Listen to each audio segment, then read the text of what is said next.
media sosial ini punya ranah juga. Iya. Makanya ketika orang tidak bijak menggunakan ini, potensi untuk ditumbangkan itu lebih besar. Jangan mengulang kesalahan yang sama. Masih banyak kesalahan yang harusnya Ngoni coba. Ngoni butuh Pak kita. Iya. Oh, Barokah silakan. Tidak melanggar hukum toh? Oh, enggak. Kalau ini rokok rekas mati Pak orang, melanggar hukum itu enggak. Melanggar hukum itu. Apalagi di biji mata. Iya, karena ini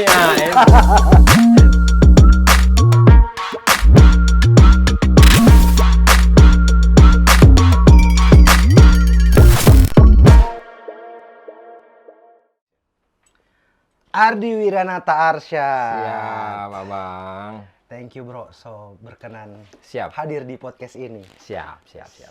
Guys, ini pengacara kondang Ampun. ya, di Gorontalo dan Indonesia. Amin. Doa Amin itu. ya, doa itu Doa. So on the way sana ya. Amin. Insya Allah amin. Masih panjang lah. Masih panjang ya. Siap. Insya Allah. Bagaimana kabar bro? Alhamdulillah masih sehat. Sehat ya? Ya, masih sehat.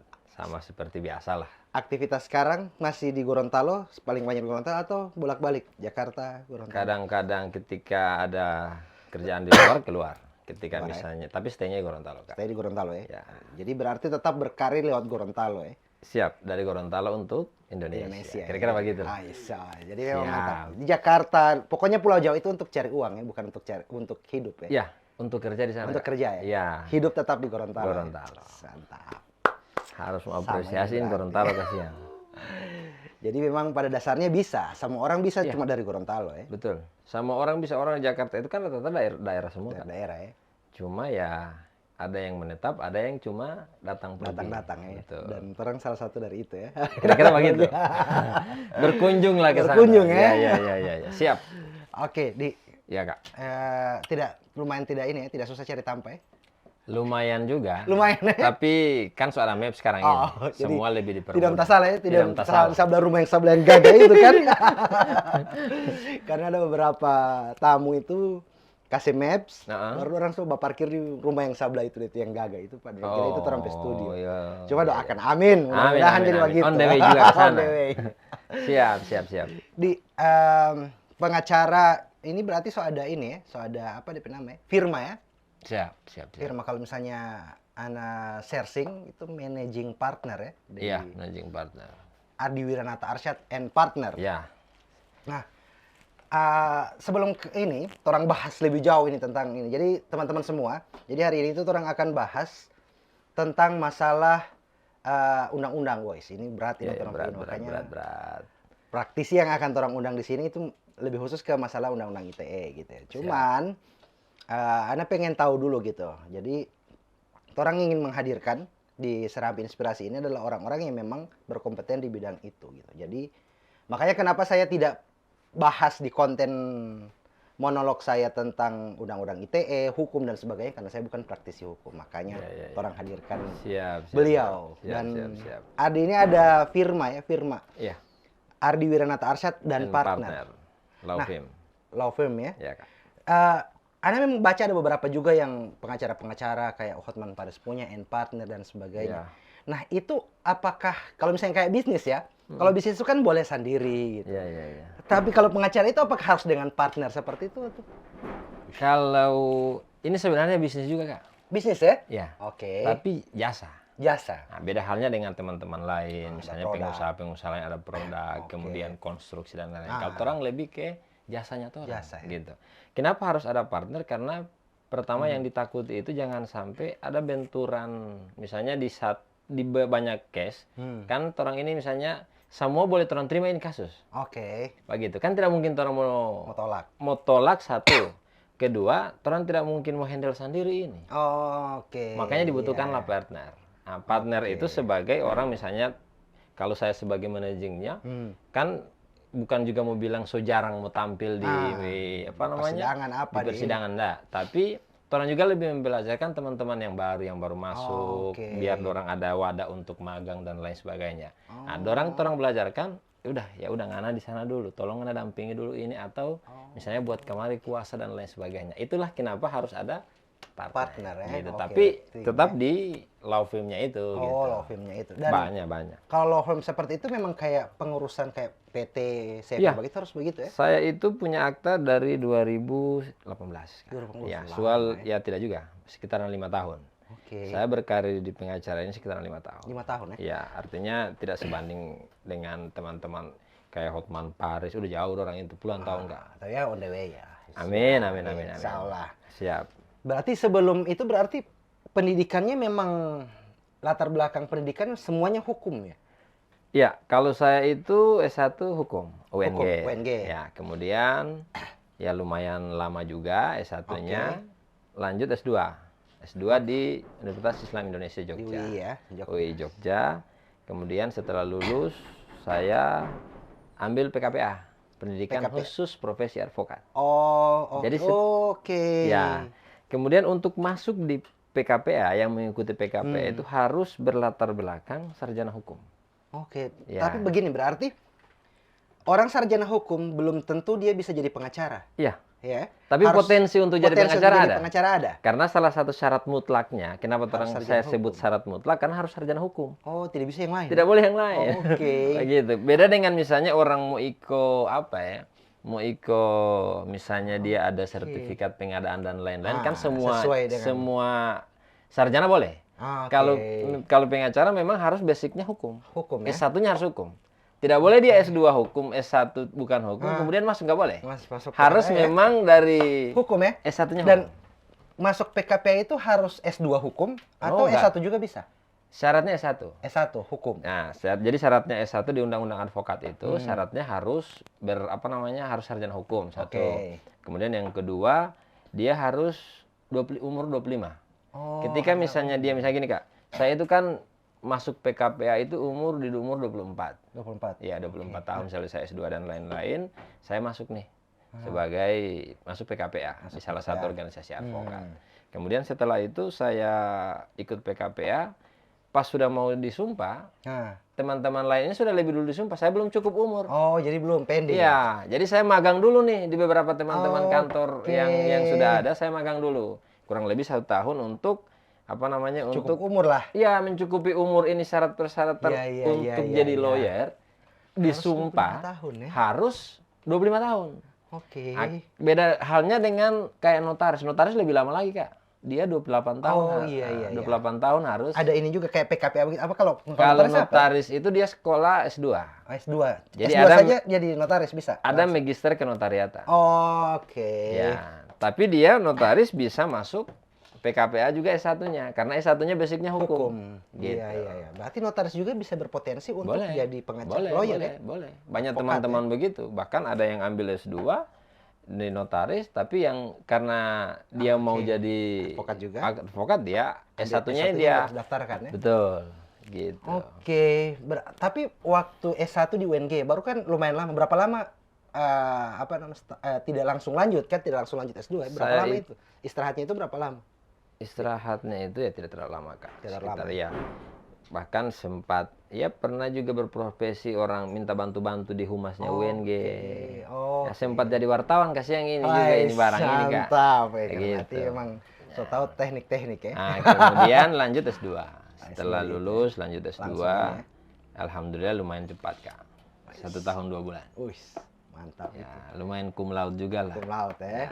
Makanya itu pas mau disumpah ini advokat belum bisa, umur belum cukup. Terlalu cepat S2. Terlalu laju. S1 lama, S2-nya agak cepat. Terlalu cepat. Siap. Tapi kalau misalnya pas abis disumpah itu langsung bikin ini firma atau ini dulu ya? Tidak. Jadi gini, Kak, sebenarnya semua orang itu, semua advokat ya. Dorang punya hak yang sama ketika dorang ingin mau mendirikan firma. Ada yang memang langsung dari habis disumpah langsung buat karena kan sekarang ini kan serba gampang.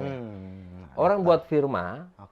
Kemudian habis itu dia datangi ini akta notaris, tolong buatkan saya akta pendirian hukum dan lain sebagainya didaftarkan. Nah, itu sudah bisa. Cepat. Nah, tapi kan proses ini kan tidak serta-merta pas jadi dapat klien kemudian booming dan enggak. Panjang, masih belajar juga. Kepercayaan toh. Ya. Masalahnya orang ini ada kasus dan dia mempercayakan Iya, ke betul, advokat yang belum ada ya, pengalaman. ya, itu saya itu sering ke teman-teman yang baru. Ah. Artinya saya juga masih baru sebenarnya. Cuma ketika Ada yang lebih baru. ada yang lebih baru. Orang datang saya bilang begini, kalau bisa jangan dulu kasih badiri firma ngoni. Oke. Artinya baku ikut dulu dengan Iya. orang-orang yang memang ya pertama gini, orang bakas badiri firma, pertama ngoni belum dapat kepercayaan loh. Dan belum orang liang ngoni pekerja. Iya. Beda halnya dengan orang yang sudah punya firma yang sepanjang DPK, artinya jam terbang lah kira-kira. Jam terbang. Nah, jam terbang ini dia bilang ya sepanjang dorong urusan jam terbang ini, ketika dorang bakas badiri firma, dengan gampang dorang mau datang kamar ini. Ada portofolio lah ya. Ya, ada satu senior itu ya kolega juga bang, dia sudah pensiun sebagai hakim agung. Dia bilang begini, Di, ngana ini kan, ngana ini pertama bacaan minim. Oke. Nah, kan anak ini memang masih baru itu suka sekali ini mau Suka jadi sekali. ini. Iya. Memang mau Langsung top ini mau kan tampil. begitu. Iya. Dia bilang kamu ini bacaan minim, pergaulan terbatas, pendapatan pun apalagi. Terus kamu mau apa? Oke. Iya. Iya, betul juga. Oke. Minim bacaan, pergaulan terbatas, kemudian pendapatan apalagi? Karena pendapatan tergantung. Iya, tergantung. Radius pergaulan ini kata. Iya. Dia bilang anak ini masih minim semua, janganlah. Jangan ikut dulu di sini ini. Kamu belajar dulu. Saya bilang, oh iya, siap bang. Ya mau tidak mau harus dengar senior lah kan kira-kira begitu bang. Sambil orang belajar. Firma pertama yang habis dari itu saya itu gabung dengan ada senior salah satu ya, senior lumayan di sini. Beberapa orang saya pernah ikut semua. Bahkan sebelum saya jadi lawyer sementara S2 Kak, saya itu sudah mengajukan judicial review di MK. Waktu masih sementara S2. Kasusnya saya sebut saja mantan gubernur Gorontalo. Pas periode keduanya itu saya mengajukan judicial review. Begitu. Itu masih S2. Nah, itulah kenapa saya ketika selesai S2 sampai keinginan untuk jadi lawyer itu besar. Karena saya ada pengalaman. Ya, karena saya sudah pengalaman. Tahu ini bagaimana. Tahu deh pelar-pelar ini kasih masuk di mana ini barang. Pasal apa yang dikenakan ke dia ini begitu. Jadi memang baru juga ya kenapa saya suka itu karena konsentrasi saya itu sebenarnya HTN Kak, Hukum Tata Negara. S1 S2 saya itu HTN.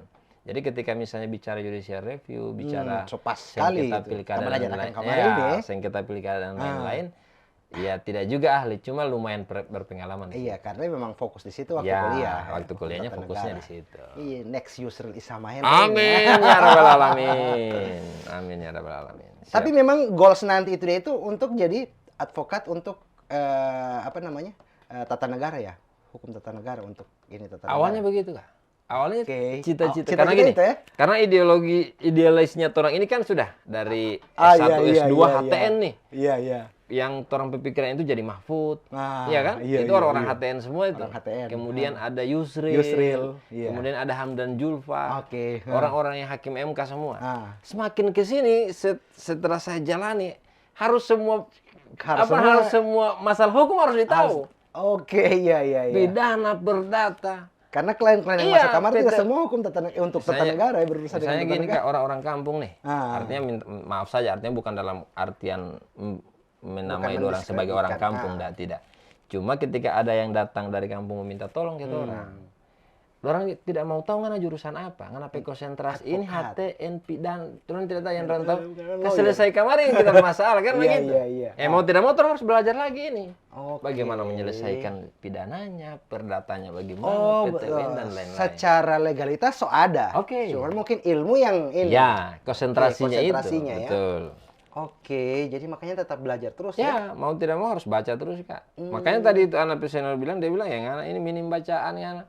Radius pergaulan, ya artinya dia bilang karena baca terus gitu.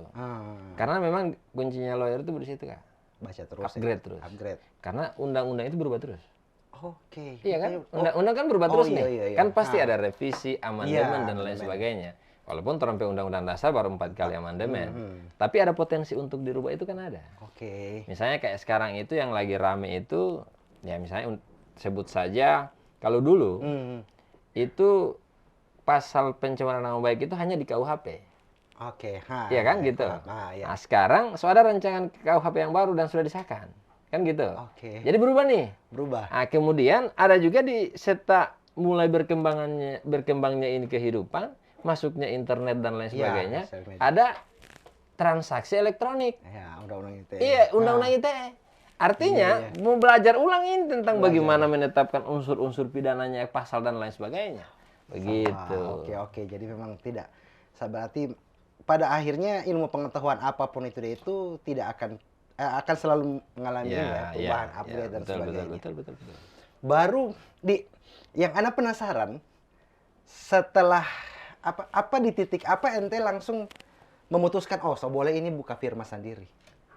Seberapa kasus yang ente tangani setelah itu ente baru ini? Jadi mungkin siapa tahu dari orang yang muda-muda. Ya, saya itu lumayan banyak lah. Oke. Karena ikut dengan orang-orang, ikut dengan orang-orang. Kemudian habis itu saya pikir pada saat itu saya ingin mengajukan karena ada permohonan nih.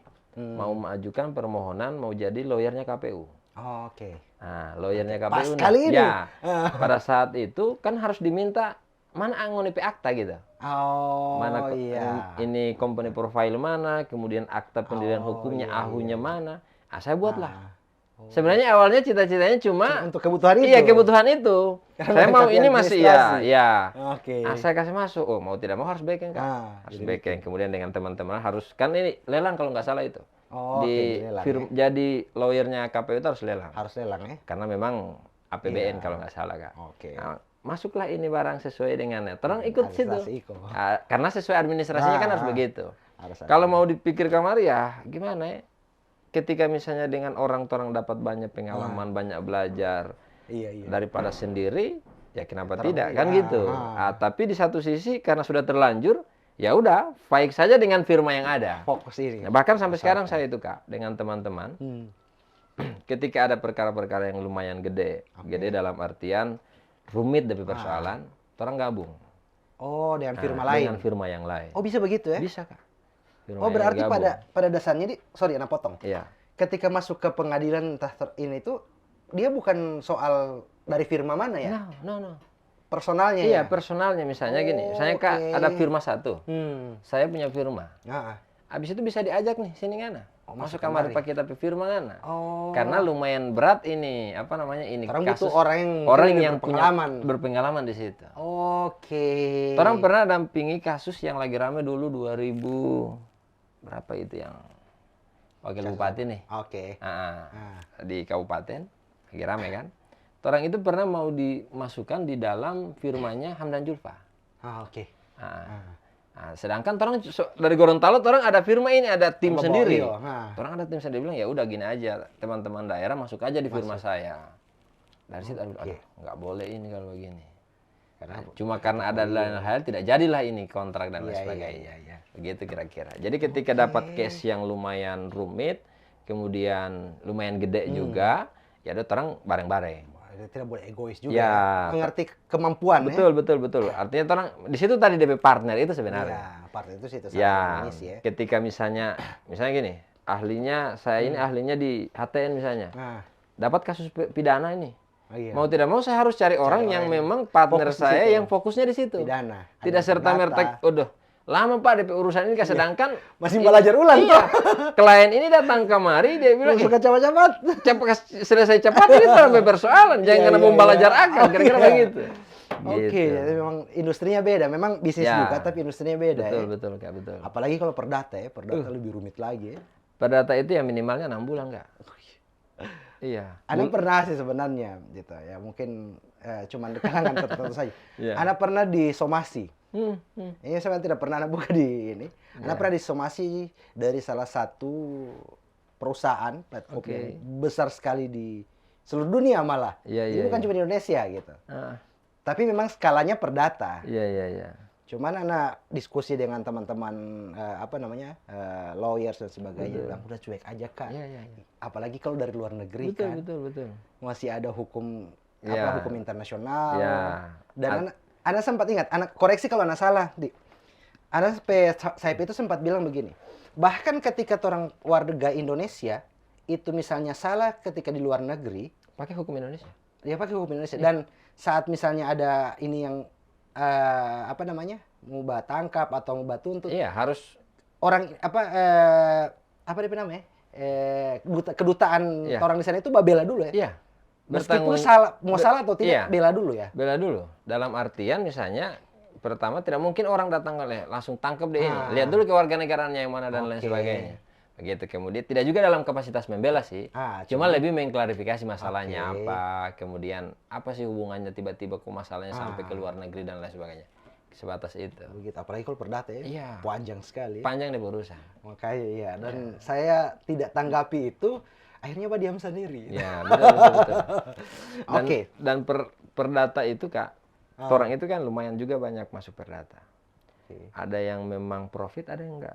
Oh begitu ya? Iya, karena kalau Adnan Boeing bilang begini Kak, dia bilang sekecil-kecilnya perkara perdata itu menyangkut harta orang. Iya. Iya kan? Jangan ngoni sembarang akan ini barang. Iya. Begitu juga tentang misalnya sekecil-kecilnya perkara pidana, jangan dianggap remeh karena menyangkut kemaslahatannya dia. Iya, betul. Urusan pribadinya dia, soal kemanusiaannya dia. Iya, betul. Makanya orang itu kadang-kadang kalau datang, ya karena memang sebenarnya apalagi kan ada yang pro bono DP istilah, yang cuma-cuma, yang bayar. Nah, tapi kalau perdata, misalnya DP harta yang dia bawa kemarin sertifikat ini ada 20 hektar misalnya. Dengan nilai NJOP dan lain sebagainya miliaran. Baru dia meminta gratis, nggak mungkin lah. Begitu.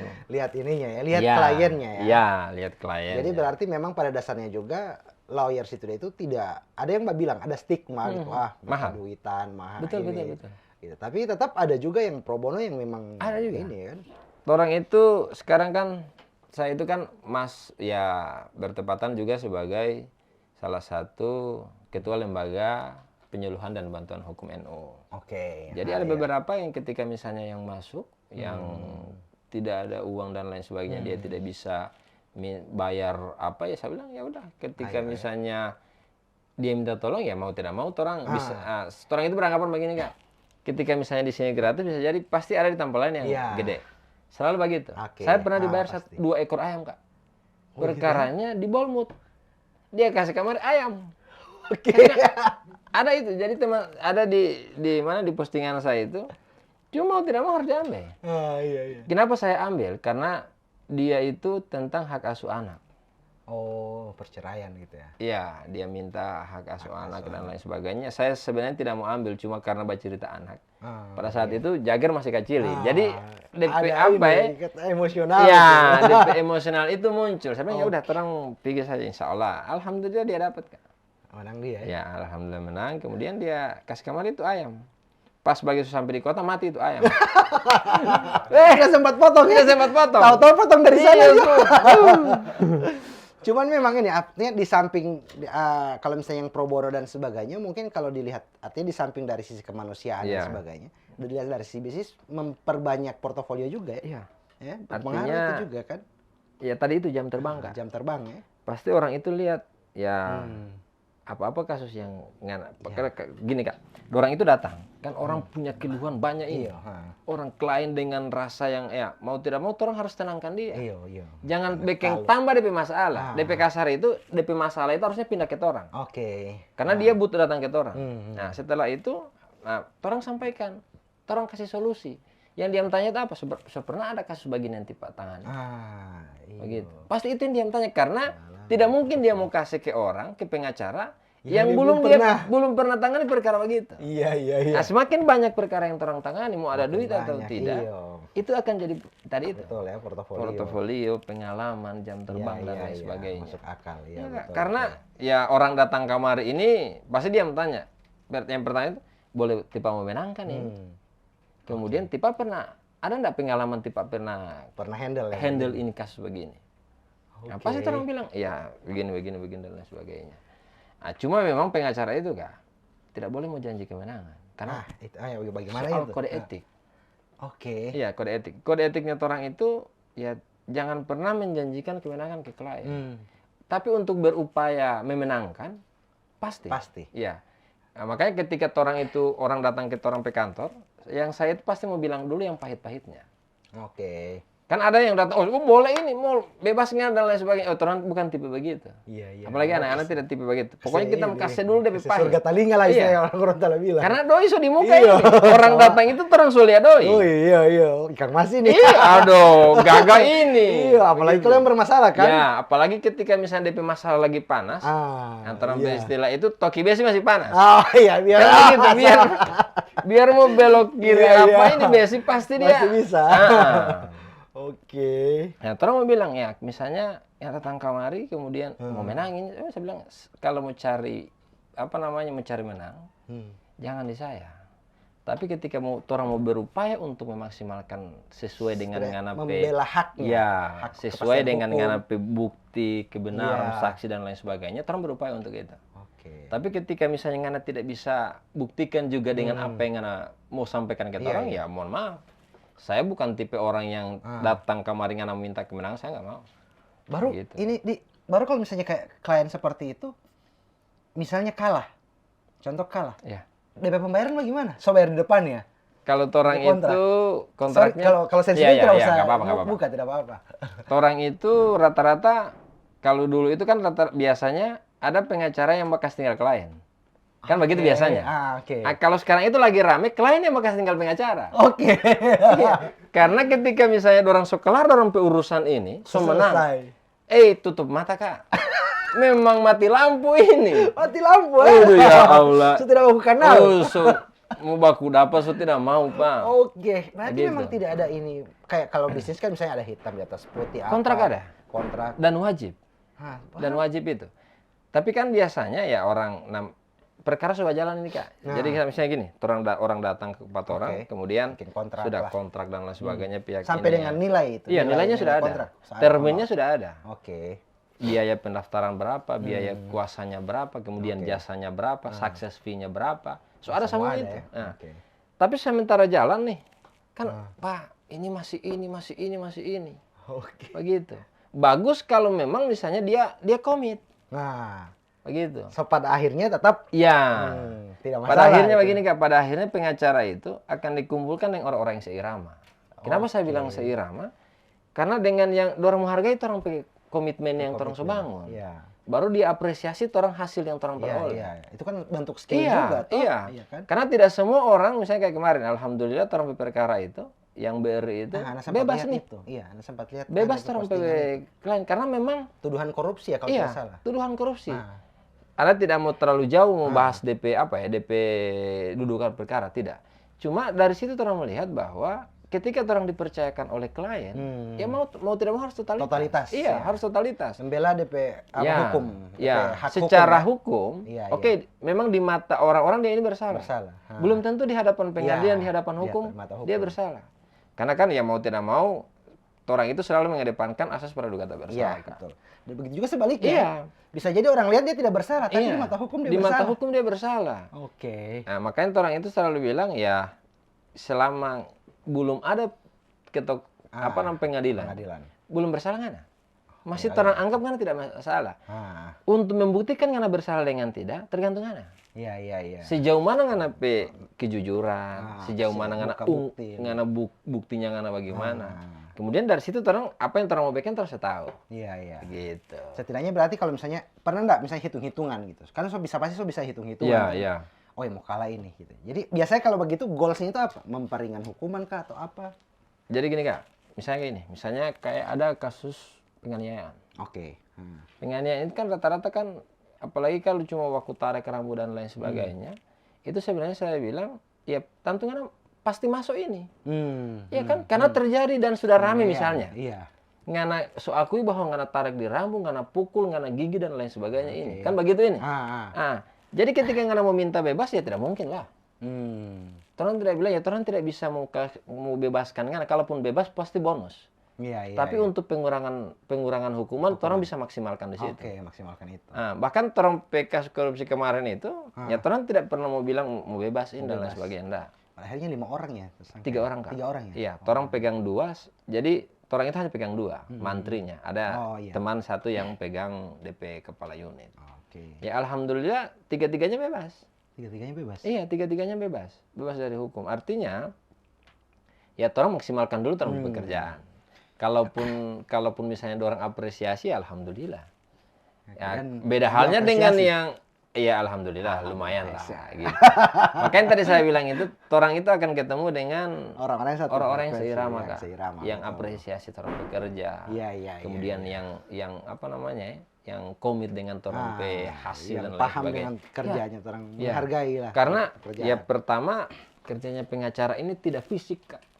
Otak bekerja. Betul, tidak secara fisik dalam artian tidak kayak apa ya, kayak arsitek dia bangun ini, tidak ada yang tidak mendapat lihat ini. Paling fisik itu paling cuma karena lama karena di lamanya persidangan, kemudian cuma dalam bentuk kertas putusan. Iya.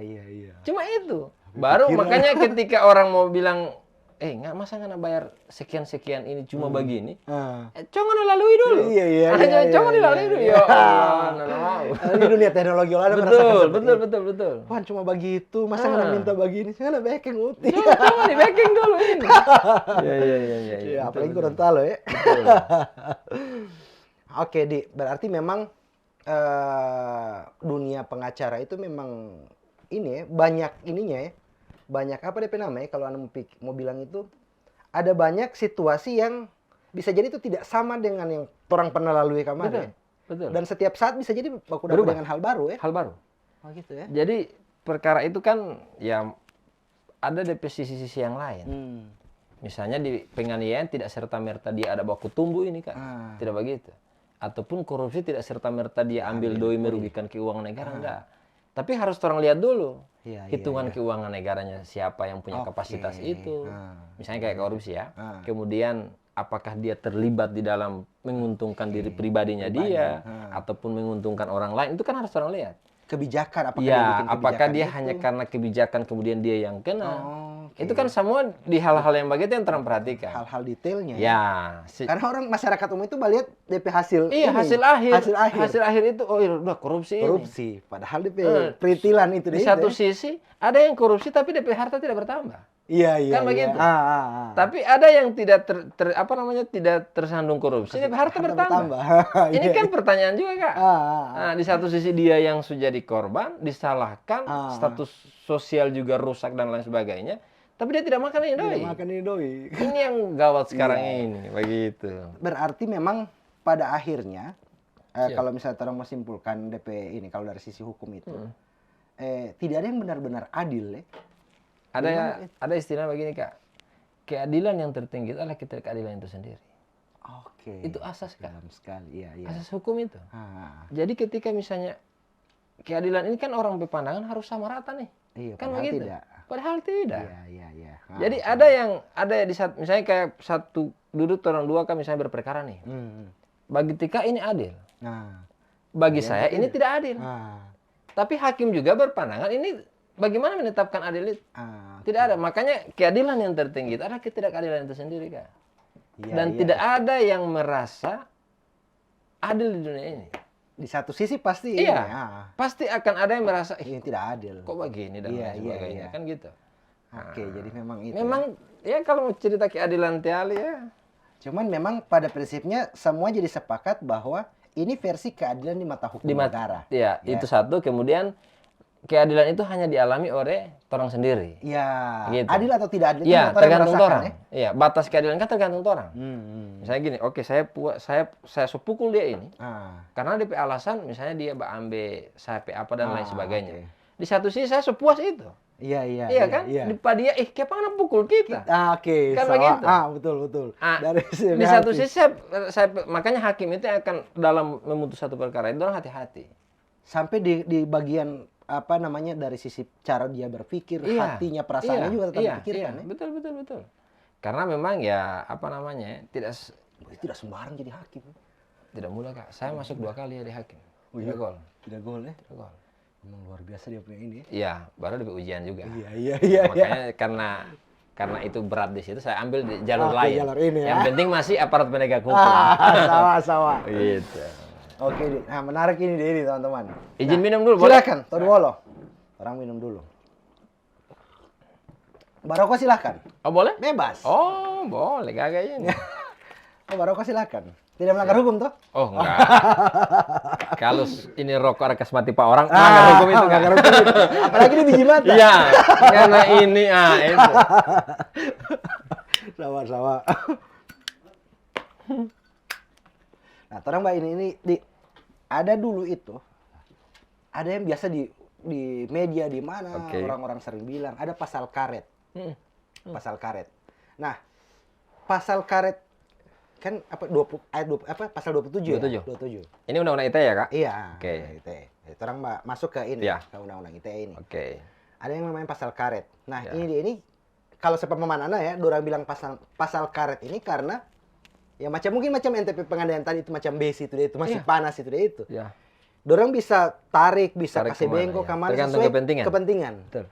Nah, kalau dari sisi advokat, dari sisi lawyer, pasal-pasal seperti itu bagaimana DP ini? Bisa menguntungkan atau bisa merugikan atau bagaimana menyikapi itu?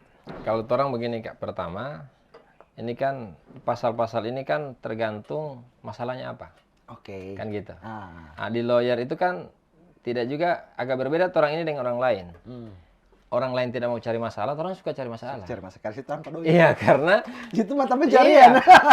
Malahan kalaupun misalnya bermasalah menguntungkan, kenapa harus berdamai? Kira-kira begitu ini. Tapi bukan dalam artian apa ya gitu. Konteks itu, tapi ini konteks bisnisnya begini, profesi. Dalam konteks misalnya di undang-undang ITE. Kemudian saya melihat ya apalagi kan lebih sering itu orang gunakan di media sosial nih, Kak. Iya. Ya kan. Nah, pasal karet itu karena memang ini pasal bisa menguntungkan siapapun. Oke. Iya. Tergantung masalahnya apa. Kan begitu. Nah, misalnya kalau lagi rame itu misalnya bisa orang kan dilarang mengkritik nih.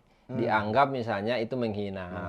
Kalau secara nasional kan dia orang mengkritik presiden. Nah, makanya orang anggap itu pasal bisa menjerumuskan siapapun. Itu satu. Kedua, ini memberangus nilai demokrasinya, hak menyatakan pendapat dan lain sebagainya. Maka itulah maka ketika orang mau kritik dan lain sebagainya, mau menyuarakan pendapat, dianggap tidak sejalan dengan pemerintah misalnya, atau misalnya itu merugikan atau menyerang pribadi, instansi dan lain sebagainya. Makanya orang sebut sebagai pasal karet gitu. Tapi toh ada beberapa perubahan juga. Itu sementara diusulkan untuk direvisi. Ya. Tapi kalau misalnya itu dari sisi, itu kan kalau misalnya dari sisi masyarakat, kalau dari sisi advokat sendiri, bagaimana itu melihat pasal-pasal seperti itu? Kan ada juga ujaran kebencian, pasal 28 ya? Ujaran kebencian. Pada prinsipnya dalam satu perkara itu kan ketika misalnya jaksa nih menuntut, dia kenakan pasal yang itu. Oke, dia kenakan pasal yang itu, orang lihat apakah memenuhi unsurnya atau tidak. Pembelaannya itu orang di situ. Ujaran kebencian apa yang dia maksudkan ini? Misalnya di pasal 27 kan orang yang mendistribusikan, gitu, menyebar dan lain sebagainya. Pokoknya DP konten itu menyebar dan mengakibatkan kerugian ataupun mengakibatkan terjadinya pencemaran nama baik terhadap orang ini, kan gitu. Di muka umum. Iya, di muka umum. Jadi orang lihat lagi konteksnya. Jadi orang mau pilih itu masing-masing DP pasal itu setiap orang itu apakah dia terpenuhi DP unsur-unsur itu, Kak. Ketika tidak terpenuhi salah satunya ya mau tidak mau tidak bisa dipidana dong, kan begitu. Apalagi ada yang ini kan. Nah, ini terus mulai masuk ke sosmed dan sebagainya. Kan kalau tidak salah di bunyi itu bahwa di muka umum. Kalau dalam konteks sosial media, berarti kalau misalnya via Japri inbox itu tidak masuk. Itu sudah kalau dulu masuk, Kak. Kalau dulu masuk. Dulu masuk. Sekarang itu karena gini. Artinya negaranya orang ini alhamdulillah sudah mulai agak progresif lah. Kenapa saya bilang agak progresif dalam persoalan hukum? Orang sudah mulai hati-hati dalam memidanakan seseorang, gitu. Kenapa saya bilang agak mulai hati-hati? Kalau dulu orang yang mau bilang saja baku muka begini tanpa ada orang yang melihat, itu dianggap ketika tidak merasa senang dengan apa yang saya ucapkan. Perbuatan tidak menyenangkan. Itu satu, perbuatan tidak menyenangkan. Kedua, ketika itu mengakibatkan penghinaan nama baik saat merasa dicemar, ya udah saya lapor. Meskipun tidak ada saksi.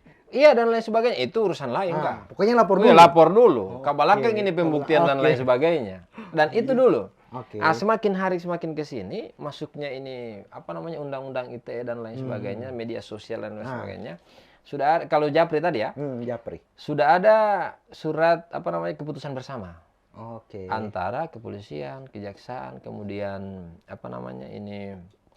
Menteri apa namanya ini Kominfo. Jadi harus diselesaikan secara ada istilahnya restoratif justice. Diupayakan untuk damai. Iya, diupayakan untuk damai. Oke. Nah, kalau itu di Japri, Japri. Karena memang tidak bisa dipidana itu, Kak. Tidak bisa dipidana, tidak bisa dituntut dengan pasal-pasal tadi itu. Ya. Karena memang apalagi Japri cuma berdua, tidak di publik. Sedangkan kalau misalnya dikenakan pasal 27 itu dia kan harus di depan umum. Kemudian harus mengakibatkan orang banyak yang tahu, kan gitu. Kalau di grup masuk ya? Di grup itu dulu masuk. Harusnya tidak masuk sih. Harusnya tidak masuk. Harusnya tidak masuk. Kan? Ya, karena memang gini, itu di internal. Ya, masih di internal. Tapi satu sisi ya penegak hukum juga ini agak mulai nakal nih dengan ini persoalan. Ketika misalnya dia anggap ya udah ini memenuhi unsur dan lain sebagainya, kasih naik dulu. Urusan belakang ini apakah dia masuk atau tidak? Iya, itu yang terjadi. Makanya kalau persoalan begini di Japrian capture upload. Oh itu gawat itu. Itu baru karena kena dia, ya. Karena mendistribusikan Kak. Misalnya gini, ini ada pasal 27-nya. Setiap orang dengan sengaja dan tanpa hak mendistribusi. Yang mendistribusikan itu adalah orang yang merasa dia merasa dirugikan dengan itu Japrian. Iya, Japrian itu kemudian dia kasih lihat ke umum ini. Kena dong. Dia yang kena. Iya. Hati-hati teman-teman. Maka dan itu banyak terjadi loh. Maka saya bilang begini Kak, ini media sosial sama dengan hutan rimba. Iya. Galap, nakal, liar. Iya betul. Hanya orang yang punya suara besar yang akan menggema ini. Iya kan begitu. Hutan rimba itu kan begitu. Ada ini toh, no viral, no justice. Iya, begitu. Karena itu. Makanya saya selalu bilang ke teman-teman itu, ya nganape jemare itu jeruji, Pak. Iya. Jemarimu itu jerujimu. Ketika ngana salah bahas status dan lain sebagainya, potensi masuk kan ada. Sekarang bukan lagi mulutmu harimaumu, jarimu harimaumu. Iya, jemari jeruji Pak, begitu. Itu poinnya. Saya selalu bilang ke orang-orang ini yang ada datang bermasalah kemudian minta, saya bilang begini, jangan mengulang kesalahan yang sama. Masih banyak kesalahan yang harusnya Ngoni coba, Ngoni butuh Pak kita. Iya. Oke, break dulu. Bahkan yang kemarin terakhir sempat heboh itu kan yang juga advokat ini Haris ya kan? Iya juga sempat ini gitu. Betul. Karena memang sebenarnya bahkan dia begini Kak, ini kan podcast nih. Haris Azhar itu kena di podcast juga dia. Kena di podcast. Nah, yang salahnya dia cuma nama nih. Dia cuma nama ini ada keterkaitan kemudian. Baru kemudian menuduh ya? Iya, ada tuduhan. Iya. Nama dan ada tuduhan. Makanya di hukum itu ada istilah begini Kak. Siapa yang mendalilkan dia membuktikan. Jadi ketika misalnya menuduh saya dengan misalnya terkait dengan kasus ini dan lain sebagainya atau terkait dengan perusahaan apa, Tika harus buktikan itu dong. Selama Tika bisa buktikan itu, maka aman gitu. Nah, di satu sisi, orang ini kan ya pertama, apalagi kalau saya lihat itu kasusnya Bang Azhar itu, saya pikir juga agak terlalu mendramatisir Bang. Oh gitu ya? Iya. Artinya ya di satu sisi kan ya mau tidak mau dia tidak juga bisa membuktikan bahwa ada keterlibatannya itu. Ya. Iya. Nah, makanya hampir semua di kasus yang begitu itu ya ketika ingin menyampaikan sesuatu ya tolong periksa dulu kebenarannya. Harus periksa kebenarannya. Jangan sampai ketika ada yang tersinggung, ada yang merasa dirugikan. Padahal dia tidak tahu tiba-tiba disebut-sebut DP nama. Atau misalnya kalau minimal kalau masih dugaan jangan sebut namanya. Iya, betul. Iya kan? Begitu ya.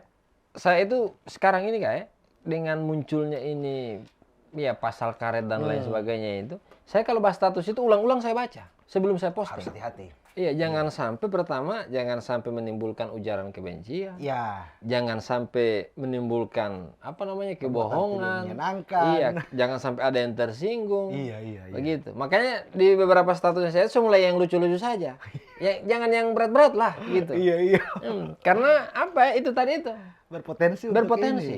Dengan kondisi hari ini ya tarung bebas ini tarung media sosial kan. Betul. Tarung bebas itu saya bilang tidak ada ranah klarifikasi di situ. Iya. Semua orang berimajinasi dituangkan di situ, Pak. Dan bacurhat.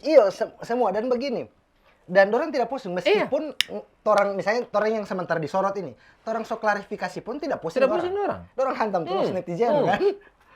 Makanya orang bilang itu ya netizen maha benar kira-kira begitu. Maha benar, ya betul. Karena memang ini kondisi platformnya ini tarung bebas.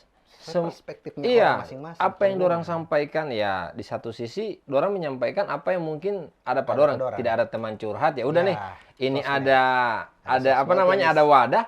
Di sini juga bagus pan akang di sini kagak. Iya. Selama tidak ada yang perlu diklarifikasi, bebas saja ini media sosial.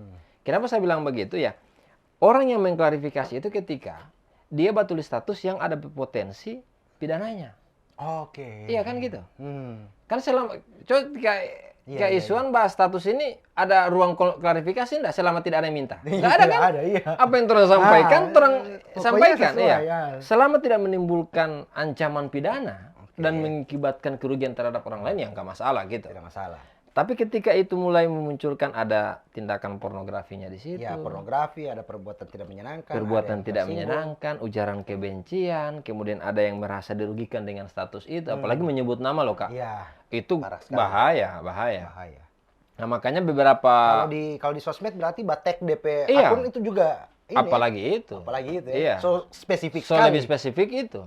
Karena memang ada istilah itu mens rea.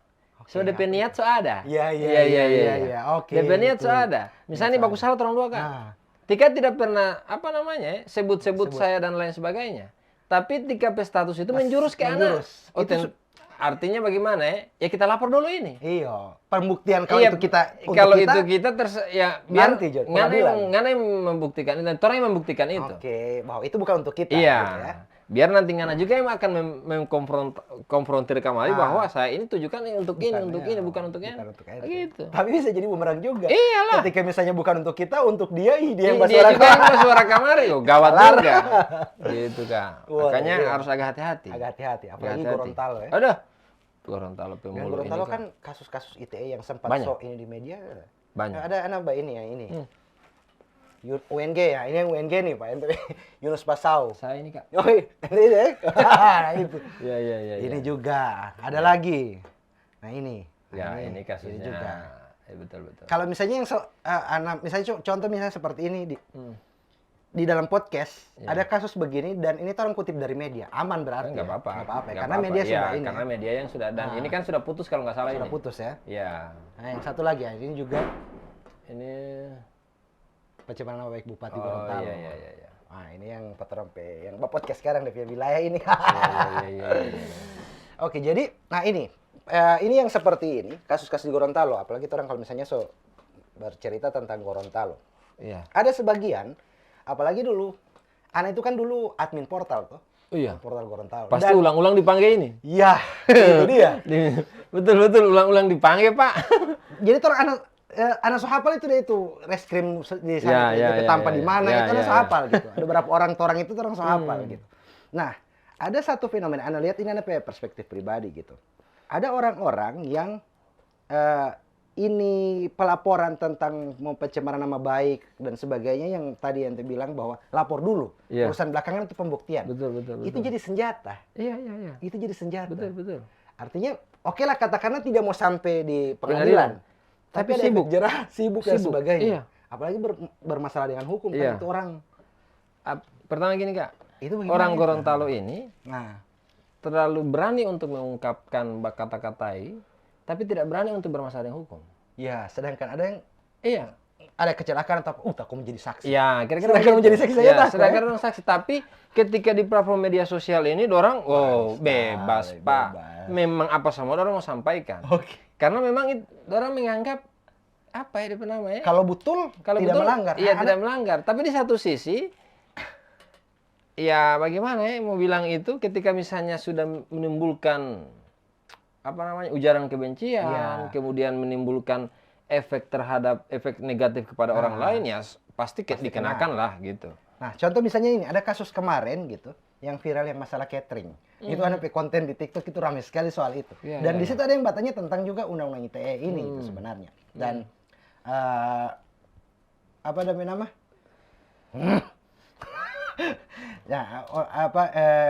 Undang-undang ITE ini gitu.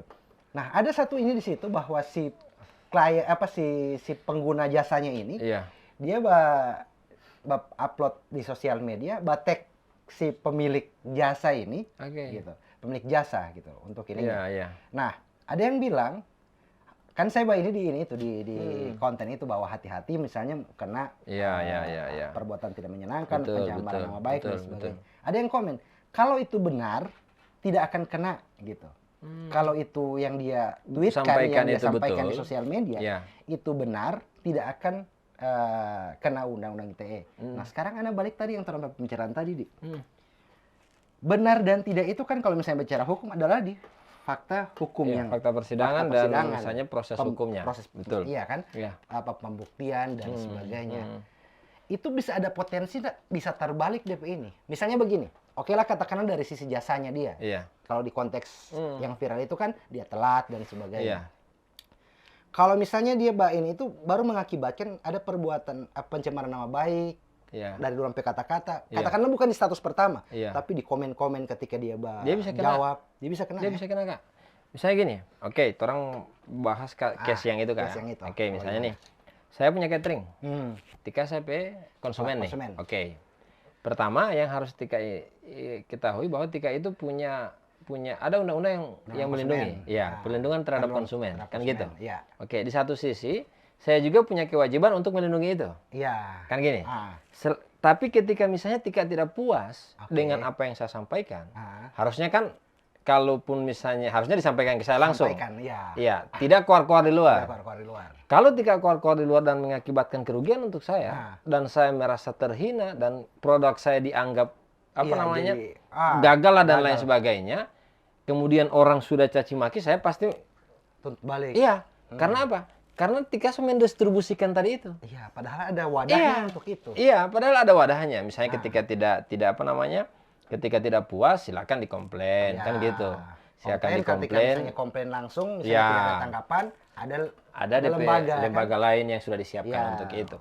Nah, sekarang ini kan ketika misalnya Tika tidak puas, sampaikan di media sosial bahwa UTRDP catering ini tidak betul dan lain sebagainya. Dan itu mengakibatkan kerugian untuk saya. Sampai sebilang, makan uang haram. Itu apalagi. Itu kan. Tolong buktikan uang haram yang mana ini yang ada tidak halal ini yang mana. Masuklah ketika masuk ke pelaporan, itu kan pasti akan dikonfrontir nih. Konfrontir. Mana nggak bukti yang Anda sampaikan itu. Capture itu bisa jadi bukti. Capture bukti. Nah, di satu sisi saya juga merasa dirugikan, ya udah. Ini dia sampaikan saya bangin, tapi di satu sisi saya hadirkan saksi-saksi yang juga makan saya punya produk tidak bermasalah. Jadi tidak terbukti. Kan? Artinya tidak terbukti, saya bisa tuntut balik. Karena tadi itu menuduh bacumu nama harus orang buktikan. Karena apa yang Tika dalilkan, Tika harus membuktikan. Siapa yang mendalilkan, dia membuktikan. Terjawab teman-teman. Jadi, makanya hati-hati. Teman-teman ketika misalnya mau menggunakan media sosialnya harus hati-hati. Apalagi mengomentari produk orang. Produk orang itu dalam artian di satu sisi dia mungkin ada pasar yang lain yang memang tidak merasa dirugikan dengan itu. Tidak semua dirugikan. Betul, tidak semua dirugikan. Itu kan perspektif pribadi saja. Bisa jadi misalnya gini, orang grade makanan ini A. Tapi di satu sisi orang pesan di grade B nih. Tidak masuk patoran. Tidak masuk patoran lah, kan gitu. Tapi di satu sisi ada yang di grade B, dia nyaman-nyaman saja dengan makanan yang itu. Ada yang dia makan di grade B, dia mencet-mencet, dia lapor. Kita mencet-mencet. Padahal yang lain tidak. Betul, padahal yang lain tidak masalah dengan itu. Gitu, makanya ketika misalnya orang luapkan emosi ini di media sosial, dan sudah menimbulkan ujaran kebencian dan orang banyak tahu itu, pertama dirugikan untuk saya, Kak. Betul. Karena saya perusahaan mungkin rubuh, kan? Saya keuntungan berkurang. Negatif campaign. Pasti banyak yang begitu. Banyak begitu. Beberapa circle partner bisnis juga. Baru-baru ini ada mengalami itu. Gitu. Apalagi yang ramai kemarin itu kan soal tuyul-tuyul itu loh. Itu kan ramai juga. Itu kalau misalnya dilaporkan itu bahaya. Harus buktikan. Bagaimana membuktikan tuyul ini, Pak? Bagaimana membuktikan tuyul ini? Katakanlah benar, betul. Kalau membuktikan bagaimana tidak tuyul. Makanya saya bilang, ini hukum bisnis sebar main di situ. Betul ya. Tapi berarti memang ada seperti itu juga ya. Selama tidak benar yang Anda tuduhkan dan Anda tidak bisa buktikan, potensi di penjara ada. Makanya dalam sosial media itu memang betul hati-hati ini. Ketika misalnya berani menuduh, ya macam tadi ketika mendalilkan harus membuktikan. Buktikan. Jangan ngana dalilkan kemudian ngana tidak buktikan. Orang bilang ini, dia bilang, aduh. So di orang bilang itu ngana punya. Begitu. Oh, so di orang bilang itu ngana punya. Memang, dan Gorontalo rata-rata memang, apalagi dulu waktu di portal dan sebagainya gitu. Cuman ada orang-orang yang memilih untuk calling down, tidak ini, ada yang memperkarakan. Ada yang memperkarakan. Banyak yang itu kan. Ini model begitu ya. Betul. Nah, kalau yang ini, coba orang lihat ada video yang ini. Bentar dulu. Aduh. Video ini juga yang lagi viral.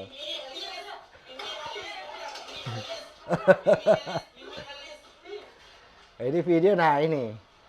Ana tertarik. Ada ente di situ.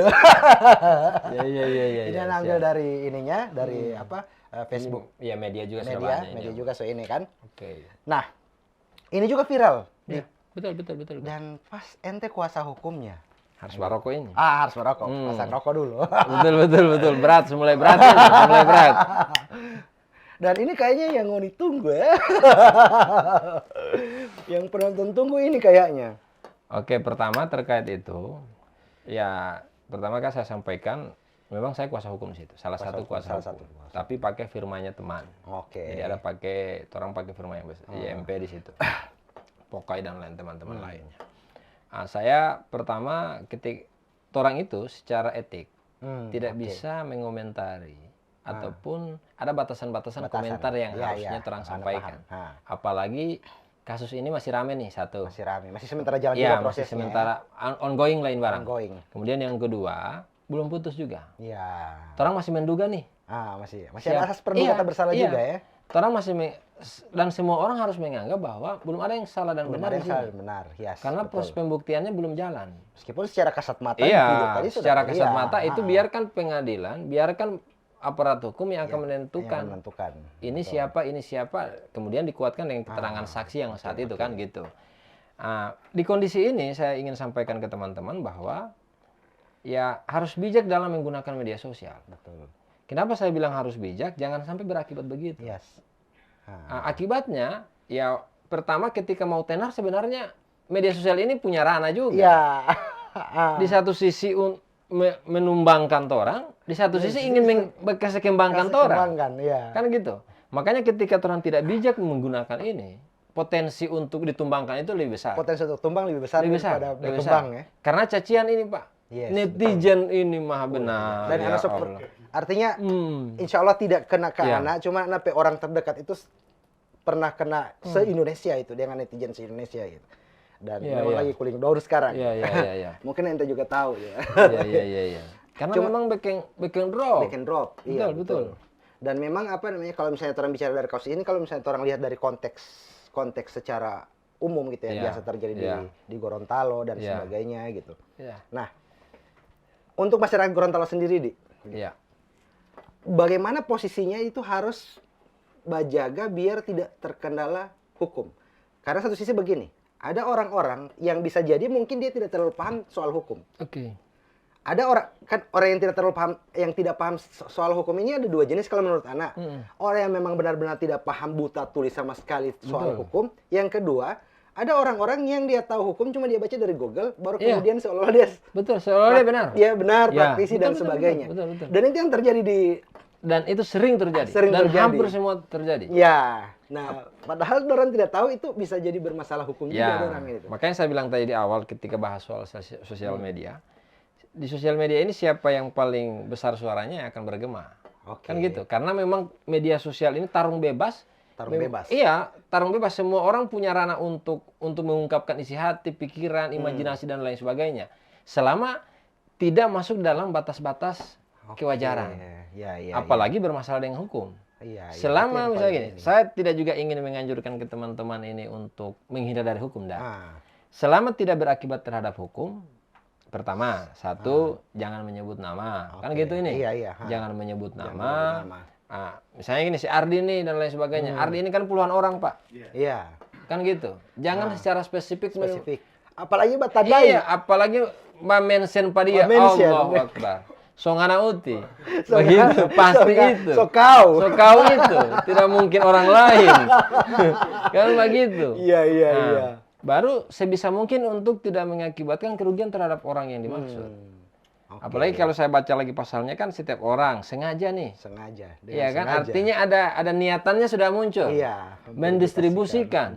Iya kan? Publikasi. Mentransmisikan dan lain sebagainya. Kemudian membuat dapat diaksesnya oleh orang lain. Oleh orang lain. Informasi ini bisa orang lain tahu. Informasi ini orang bisa akses dengan apalanya secara elektronik tentunya kan, karena apa namanya bahasanya melalui Undang-Undang ITE.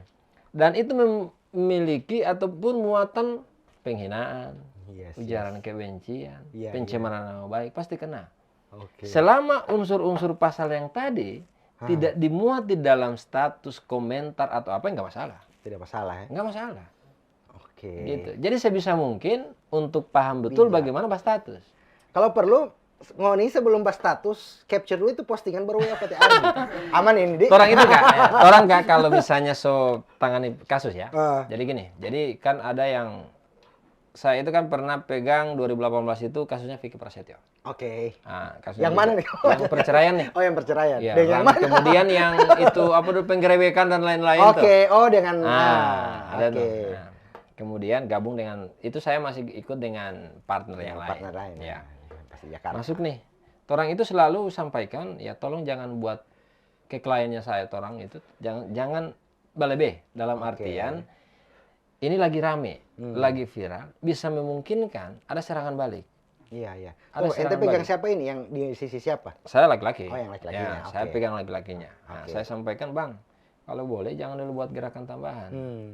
Walaupun memang saya paham betul bahwa abang ini lahir dari kontroversi. Saya bilang begitu. Kalau nggak kontroversi nggak ada duit. Iya. Dia bilang, iya, saya betul tuh. Dia bilang begitu. Maka saya bilang, tolong dibatasi dulu ini ruang gerak. Jangan sembarang mengomentari. Jangan sembarang kasih informasi dan lain sebagainya. Nah, torang itu ketika mendampingi yang begitu, pasti torang apa namanya ya? Torang jaga juga dia. Jaga dia. Jangan sampai muncul lagi apa namanya masalah baru. Baku tangkis lagi. Walaupun sebenarnya diuntungkan untuk orang secara profesional diuntungkan. Tapi ketika misalnya ada masalah yang belum selesai, jangan tambah masalah. Kan gitu. Iya, pusing juga tuh orang. Bukan cuma DP doi ini kasih yang orang butuh. Kan kira-kira begitu. Iya, sama.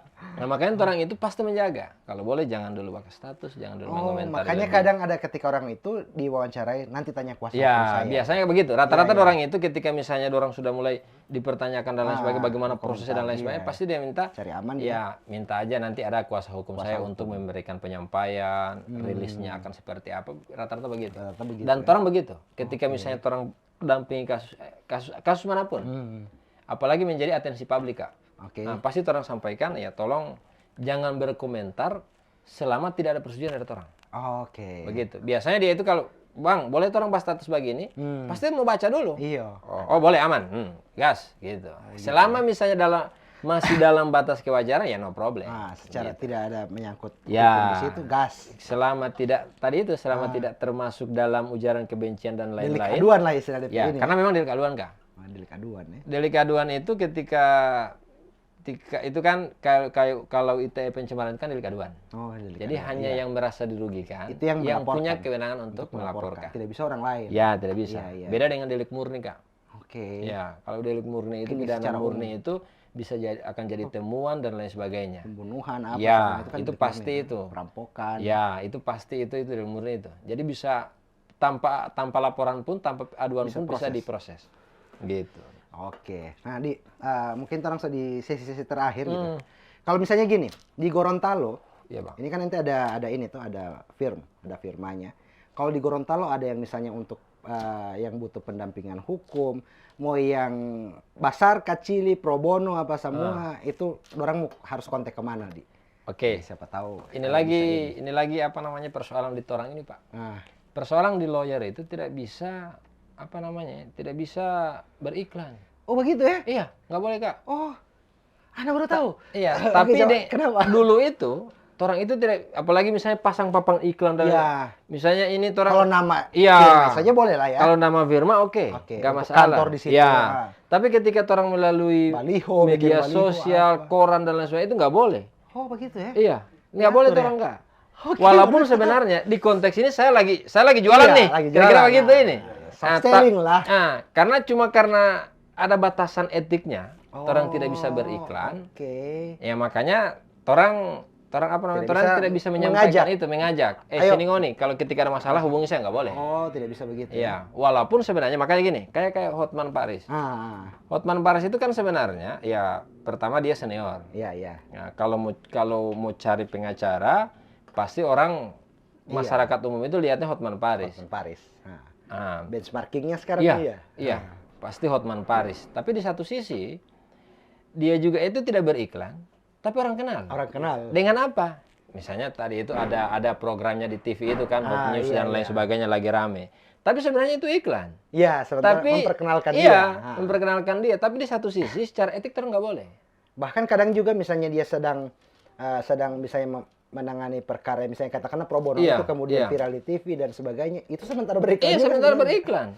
Tapi memang etiknya itu tidak bisa secara langsung. Tidak bisa secara langsung, misalnya, ketika ada masalah, nih hubungi saya, ini nomor dan enggak. Tidak bisa. Walaupun sebenarnya ketika misalnya di kondisi ini pasti ada saya pe kontak WA, ada saya pe Instagram dan lain-lain. Nanti kan mau muncul di ya kira-kira begitu ini ya. Kalaupun bermasalah ya nggak jauh-jauh lah. Iya. Tapi saya tidak mau baiklah. Oke, siap. Gitu. Karena memang itu menyangkut etika profesinya orang kan. Oh, itu masuk etik ya? Kode etik ya? Kode etiknya orang. Karena memang bukan di undang-undang apa, tapi kode etik.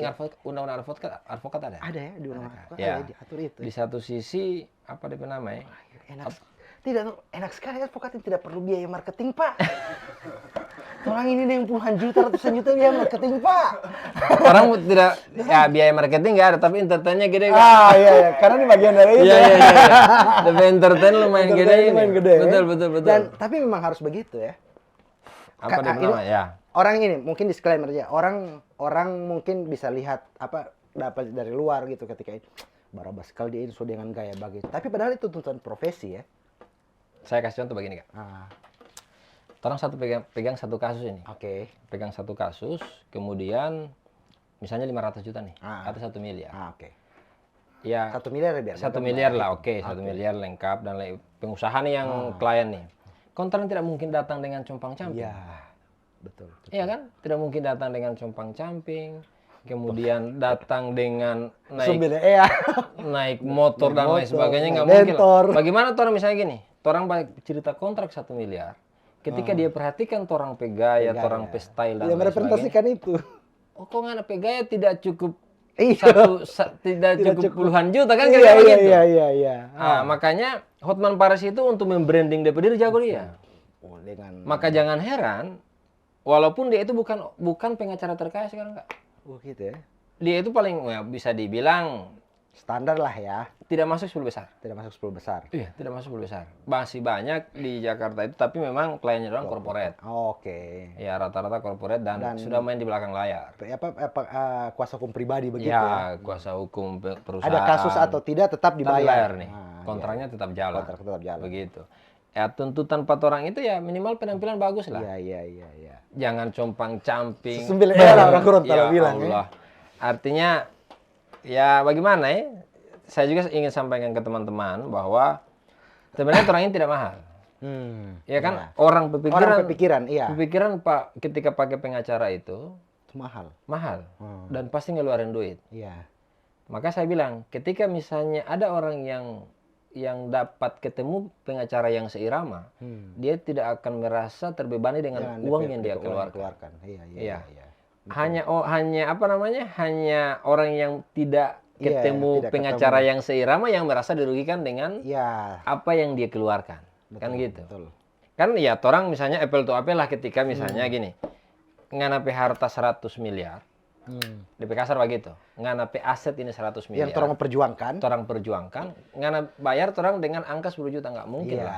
Kan gitu, Kak? Timpang. Iya. Orang tidak mau begitu. Masa ngana rela berarti ngana lebih rela kehilangan. Iya, rela ngana kasih hilang itu ketimbang ngana bayar 4 orang untuk memperjuangkan ngana punya, begitu. Makanya saya bilang ke teman-teman bahwa ketika misalnya ada yang datang mau perkara mau kecil dan besar, ambil aja. Ambil saja dulu. Artinya di satu sisi walaupun memang tidak menguntungkan untuk orang, tidak membuat orang kaya, tapi bisa jadi DP doa doa. Baru portofolio juga kan? Ya, pengalaman. Kemudian tadi portofolio dan lain-lain. Bisa jadi DP doa yang Ya, ini mau doa. jadi orang kaya, Pak. Insya Allah. Ini Pak, gitu. dimudahkan. Orang ada kasus yang orang sementara pegang sekarang. Hah? Itu dari 2018. Sampai sekarang. Iya, ada ini yang Owata. Kasus Owata itu apa semua. Ini bendungan itu ya, apa namanya yang dia sementara pegang Iya, itu. iya. Ya. Oh, iya itu. Itu kan banyak nih masyarakat, orang itu pegang 80-an orang di situ, Kak. Wow. Iya, tidak dibayar tentunya. Ah, iya, pro bono. Iya, pro bono. Ah, walaupun memang sudah jaga mati lampu ini ketika selesai ini baru putus 3 bulan lalu. Oh, putus. Putus 3 bulan lalu dan ada ya artinya menang lah ini barang. Menang. Ya dengan kurang lebih 5 tahun ini bergerak. Ada juga yang sudah jaga hilang. Mati lampu. Mati. Hapus kontak. Dorang cabu meteran. Itu bukan mati lampu iya, lagi. bukan mati lampu. Meteran ini langsung cabu. Cabu meteran. Tapi ya nggak apa-apa. Ya. Artinya di satu sisi orang dapat pengalaman. Itu DP seni ya? Ya.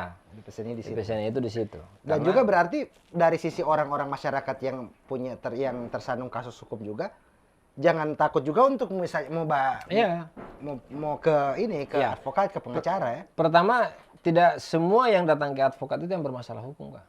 Oh, oke. Ada yang cuma konsultasi. Bisa jadi dia konsultasi dan dia menjaga-jaga. Iya. Begitu. Makanya orang itu ketika misalnya ada perusahaan yang masuk dan lain sebagainya, pasti orang penawaran juga ada. Penawaran. Ya, orang kasih komponen profil dan lain sebagainya. Karena apa? Untuk membentengi jangan sampai bermasalah nanti. Ya. Gitu. Pencegahan ya.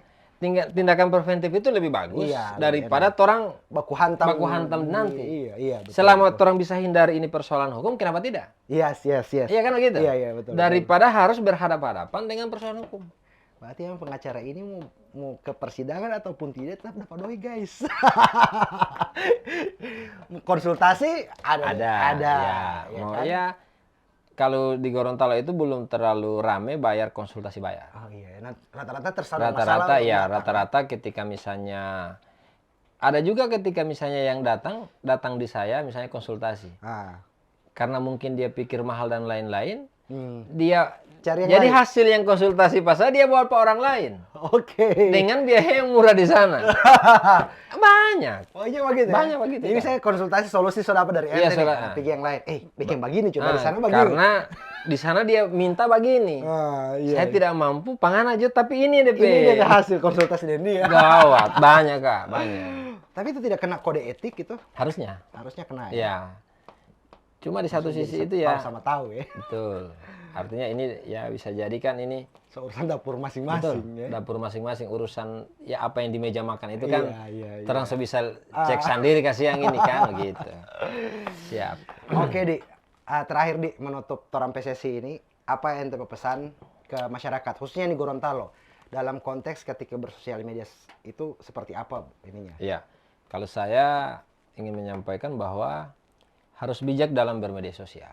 Oke. Apalagi di media sosial itu kan sebagai memang platform untuk mengungkapkan semua kan, tidak ada batasan dan lain-lain. Ya. Tapi selama tidak, jadi gini, silakan menggunakan media sosial. Oke. Tapi dalam batas-batas tertentu. Oke. Selama tidak menimbulkan kerugian terhadap orang lain, selama tidak menimbulkan kegaduhan, ujaran kebencian, kebohongan apalagi. Oke. Karena kan pasti kena hoax, fitnah dan lain sebagainya. Ya itu nggak masalah. Oke. Ya ngapain sih menggunakan media sosial kemudian cuma fitnah orang, Kak? Yes, betul. Iya kan gitu. Iya. Cari juga yang lain atau baku pukul juga kira-kira. Pukul juga ya. Iya, daripada Yes. Makanya saya sampaikan bahwa harus bijak dalam menggunakan media sosial. Even meskipun orang benar. Betul. Ya. Iya, walaupun memang ya benar ya kenapa ya ada platform lain yang harus orang sampaikan, orang gunakan. Ada lembaga lain lah, ada jalurnya masing-masing. Iya. Jangan gunakan jalur yang itu merugikan pribadinya tuh orang, gitu. Harus bijak lah. Iyalah. Kalau tidak bijak-bijak, aduh, full penjara ini kan. Asli full ya. Full penjara. Di satu sisi kalau mau bilang kamari ini, orang ini banyak juga yang tidak komit, sebenarnya orang ada ranah untuk itu. Tapi ya biarlah ya. Nggak apa-apa lah, artinya jadikanlah itu sebagai pembelajaran. Kira-kira begitu. Oke, guys, terima kasih Di. Siap. Sharing dengan orang di sini dan insya Allah teman-teman yang nonton ini juga terbuka wawasannya betul. untuk bermedia sosial dengan bijak, Nah, itu poin-poin tadi yang sudah Ya, disampaikan ya. oleh orang pengacara kondang ini. Amin, amin ya rabbal alamin. Siap. Thank you, terima kasih Siap, untuk Kak. waktunya. Insya Allah orang mudah-mudahan Amin. orang tidak akan ketemu sebagai klien yang Amin. Amin. Dijauhkan itu. Jauhkan. Ya. Cuma kalau ketika ada yang bermasalah, kasih dia kembali. Oke. Oh, itu aman. Siap. Thank you semua. Ya. Terima kasih. Siap, Nantikan terima lagi di kasih. episode berikutnya. Tetap di Serambi Inspirasi. Assalamualaikum warahmatullahi wabarakatuh. Waalaikumsalam warahmatullahi wabarakatuh.